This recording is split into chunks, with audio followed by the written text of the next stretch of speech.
Hello dear students, how are you today? I am your maths teacher Nupur Kulhari. Today we are going to start a new chapter, chapter number 9, areas of parallelogram and triangle. So let us start the chapter with the definition of area. Area की definition हमने junior classes में बहुत बार पढ़ रखी है. क्या होती है? Space occupied by a two-dimensional object. Two-dimensional object जैसे कि square, rectangle, ये सब हमारे क्या है?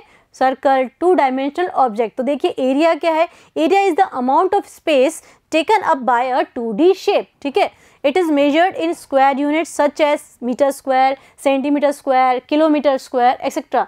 देखिए जो एरिया हम फाइंड आउट करते हैं उसकी जो यूनिट होती है वो क्या आती है हमारे पास? स्क्वायर यूनिट के अंदर आती है, जैसे कि मीटर स्क्वायर, ठीक है, सेंटीमीटर स्क्वायर, जो भी हमें यूनिट गिवन है इसका स्क्वायर. अगर लेंथ और ब्रेथ हमारी सेंटीमीटर में तो एरिया किस में आएगा? सेंटीमीटर स्क्वायर में. अगर मीटर में है तो area will be in metre square. इसी तरह से वॉल्यूम जो होती है ना उसका हमारे पास मीटर क्यूब के अंदर आता है. ठीक है, यूनिट क्यूब जो भी उसकी यूनिट है. ठीक है, चलते हैं फिर कुछ बेसिक चीज़ के ऊपर. हमें पता है कि हमने कॉन्ग्रुएंट फिगर्स पढ़े थे.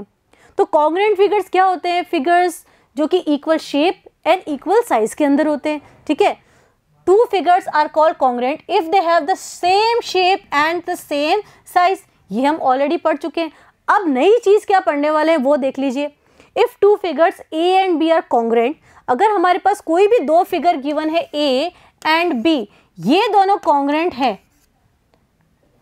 बिल्कुल सेम शेप और साइज के, they must have equal area. ठीक है, उनका एरिया क्या होना चाहिए? इक्वल होना चाहिए. मीन्स एरिया ऑफ A किसके इक्वल होना चाहिए? Area of B. ठीक है, however the converse of this statement is not true. इसका कन्वर्स जो है वो ट्रू नहीं है. कन्वर्स क्या होगा कि एरिया इक्वल है तो वो दो फिगर भी कॉन्ग्रुएंट हो ये जरूरी नहीं है. ठीक है, two figures having equal areas need not to be congruent. Example देख लेते हैं अपन कि भाई दो फिगर का अगर एरिया सेम आ रहा है तो कैसे वो कॉन्ग्रुएंट नहीं है. जैसे कि हमारे फिगर में गिवन है आपके पास, एक हमारे पास रेक्टेंगल है, एक हमारे पास स्क्वायर है. रेक्टेंगल की लेंथ है 9 सेंटीमीटर और उसका जो ब्रेथ है डेट इज 4 सेंटीमीटर. स्क्वायर की साइड हमें 6 सेंटीमीटर गिवन है. तो भाई एरिया ऑफ स्क्वायर क्या होता है? साइड इंटू साइड, मतलब 6 इंटू 6 36 सेंटीमीटर स्क्वायर हो जाएगा, है ना. और जो हमारा रेक्टेंगल होता है उसका एरिया क्या होता है? Length into breadth, means 9 into 4 again 36 centimetre square. तो भाई इनके एरिया तो इक्वल आ गए, बट हम क्लियरली देख सकते हैं कि ये रेक्टेंगल है ये स्क्वायर है तो ये कॉन्ग्रुएंट नहीं है. तो एरिया इक्वल है, it doesn't mean that these shape are also congruent. ठीक है, बट अगर कॉन्ग्रुएंट है तो उनका एरिया भी इक्वल होगा. ठीक है, for example in figure rectangle ABCD and EFGH have equal areas. बता दिया मैंने आपको, but clearly they are not congruent. बात समझ में आ गई? चलिए फिर आगे चलते हैं हम कि भाई अगर एक शेप है जो कि two different non overlapping shape से मिलकर बना हुआ है तो हमारा रिजल्टिंग एरिया क्या होगा? जैसे कि हम देख सकते हैं कि हमारा ये जो टी शेप है पूरा कंप्लीट, ये P एंड Q से मिलकर बना हुआ है. ठीक है, तो एरिया ऑफ T क्या हो जाएगा? Area of T will be equal to area of P plus area of Q. Area of figure T equals to area of figure P plus area of figure Q. We may denote the area of figure A as area A. देखिए हम area A लिख सकते हैं A के लिए, और area of figure B as area B, area of figure T as area T and so on. ठीक है, अगर हमें कोई भी एक दो फिगर दिए हुए हैं, ठीक है, जैसे कि A एंड B, ये A है और ये B, तो अभी हमारा T फिगर जो है इन दोनों के कॉम्बिनेशन से बना हुआ है. ये नॉन ओवरलैपिंग सरफेस है तो एरिया ऑफ T ऐसे लिख सकते हैं हम, area of T will be equal to area of A plus area of B short form में. ठीक है, कोई दिक्कत नहीं है. चलिए फिर आगे चलते हैं हम.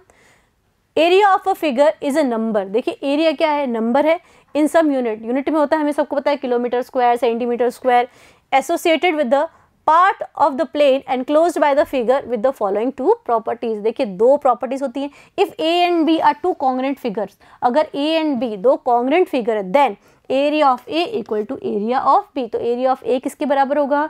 एरिया ऑफ B के. ये ऑलरेडी आपको चीज़ बता रखी है. फिर आगे क्या कह रहा है? If a planar region form by a plane T is made up of two non overlapping, ठीक है, एक दूसरे के ऊपर ओवरलैप नहीं करने चाहिए, planar region form by figures P and Q, then area of T, ये भी हमने पढ़ लिया था, एरिया ऑफ T किसके बराबर होगा, area of P plus area of Q। तो होपफुली इन सब चीज़ों में आपको कोई दिक्कत नहीं होगी। नेक्स्ट हमारा टॉपिक क्या आ रहा है, figures of the same base and between the same parallel, बहुत इंपॉर्टेंट टॉपिक है। तो चलिए पहले हम देख लेते हैं सेम बेस का क्या मतलब है। जैसे कि हमारा ये एक फिगर है जिसमें हमारे पास दो क्वाड्रिलेटरल्स गिवन है ABCD एंड EFCD। तो देखिए ये दोनों के दोनों सेम बेस CD के ऊपर लाए कर रहे हैं। सिमिलरली PQRS के अंदर भी बेस हमारे पास SR है ना, और MNRS के अंदर भी बेस हमारे पास SR है। इसी तरह से हमारे पास दो ट्रायंगल है, एक ट्रायंगल है ABC, इसका भी बेस क्या है हमारे पास BC, और जो ट्रायंगल DBC है उसका भी बेस हमारे पास क्या है BC, मतलब दोनों के बेस क्या है, कॉमन है, सेम है। इस वाले फिगर के अंदर एक हमारे पास पैरेललोग्राम या क्वाड्रिलेटरल है और एक हमारे पास ट्रायंगल है। तो ABCD का बेस भी क्या है हमारे पास DC या फिर CD, और जो ट्रायंगल है उसका बेस भी क्या आ रहा है हमारे पास DC। तो सेम बेस का मतलब समझ में आ चुका होगा। चलिए फिर अब हम पैरेलल भी देख लेते हैं, सेम बेस पर हो और पैरेलल भी हो, बिटवीन द सेम पैरेलल। तो देखिए ये जो हमारे पास फिगर है इसके अंदर हम देख रहे हैं कि DC जो है वो तो बेस है, और पैरेलल लाइन कौन सी है हमारे पास AF, ठीक है। तो सारे जो पॉइंट्स हैं वो किसके ऊपर लाई कर रहे हैं, पैरेलल लाइन AF के ऊपर, और इनके जो बेस है वो DC दोनों के बीच में सेम है। जैसे कि अपन ये वाला फिगर भी ले सकते हैं। तो इस फिगर के अंदर DCFE के अंदर इसका जो बेस है वो क्या हो गया हमारे पास DC, ठीक है। और अगर अपन इस फिगर की बात भी करें ABCD, तो उसका बेस भी क्या है हमारे पास DC, और ये DC जो है वो किसके पैरेलल है हमारे पास AF के। इसी तरह से इस वाले फिगर के अंदर देखिए SR जो है वो क्या है हमारा बेस, ठीक है। अब SR किसके पैरेलल है यहाँ पे PN के, सारे पॉइंट्स PN के ऊपर लाए करें तो common base and between the same parallel, ठीक है। इस पैरेलल लाइन के ऊपर ही सारे पॉइंट्स हमारे लाई कर रहे हैं।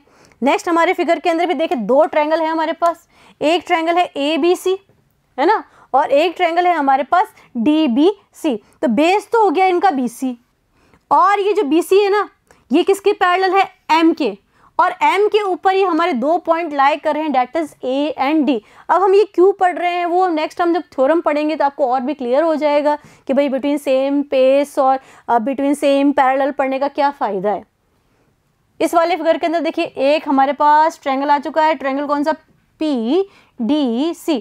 देखिए इनका जो बेस है वो तो DC हो गया, और DC किसके पैरेलल है हमारे पास पूरी AP के, और AP के ऊपर ही हमारा B पॉइंट लाई कर रहा है ना। तो ये सारे फिगर कैसे हैं, between same base and same parallel, ठीक है।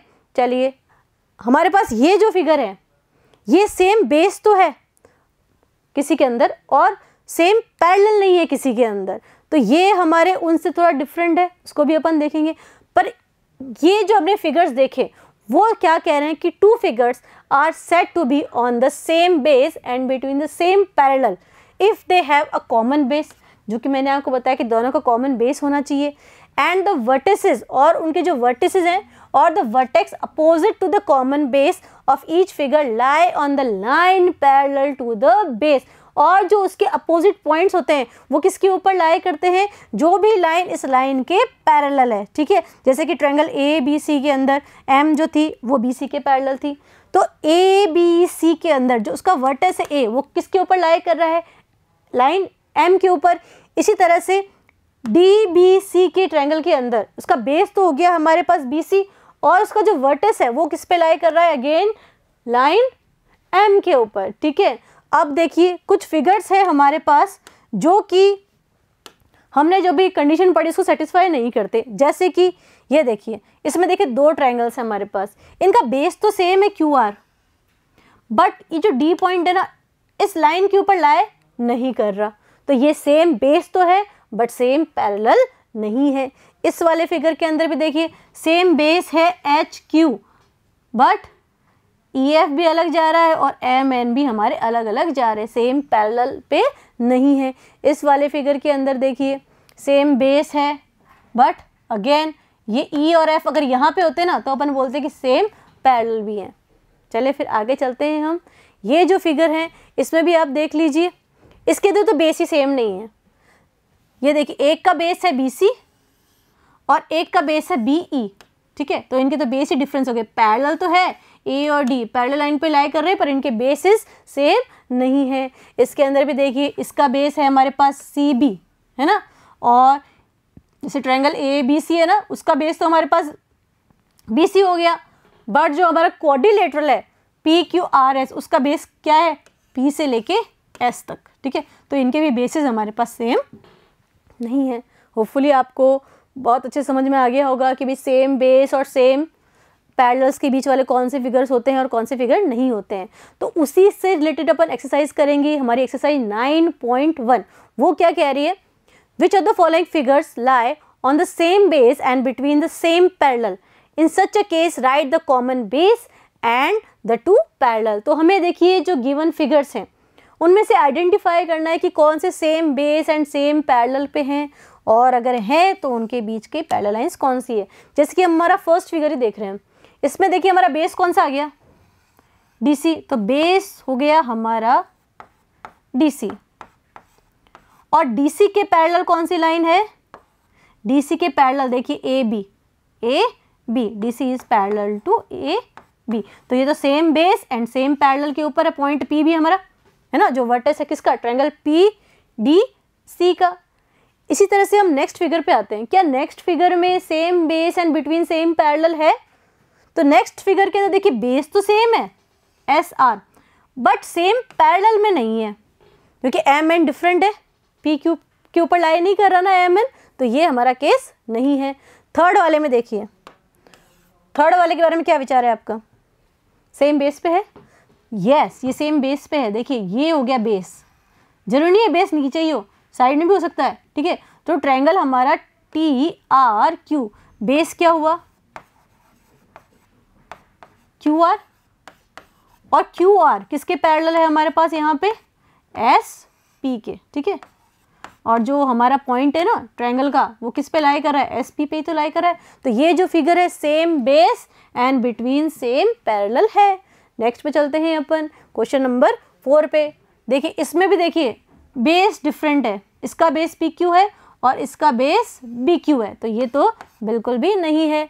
इस वाले फिगर में देखिए ये AD हो गया हमारा सेम बेस, बेस कौन सा हो गया AD, और ये AD किसके पैरेलल है फिर हमारे पास BQ के, ठीक है, AD is parallel to BQ, और BQ के ऊपर हमारे point P and C lie कर रहे हैं, ठीक है। इस वाले में देखिए भाई डिफरेंट बेस आ रहे हैं सबके, एक कोई भी कॉमन बेस नहीं है, तो ये वाला फिगर भी हमारा नहीं है। तो इस वीडियो के अंदर हमने एक्सरसाइज 9.1 भी कंप्लीट कर ली है। नेक्स्ट वीडियो में कुछ मज़ेदार थ्योरम्स के साथ कंटिन्यू करेंगे। तब तक आप इस वीडियो को बहुत अच्छे से देखेंगे और जो same base and same parallel का है कंसेप्ट बहुत अच्छे से क्लियर कर लेंगे। तो मिलते हैं नेक्स्ट वीडियो में, तब तक study hard and take care.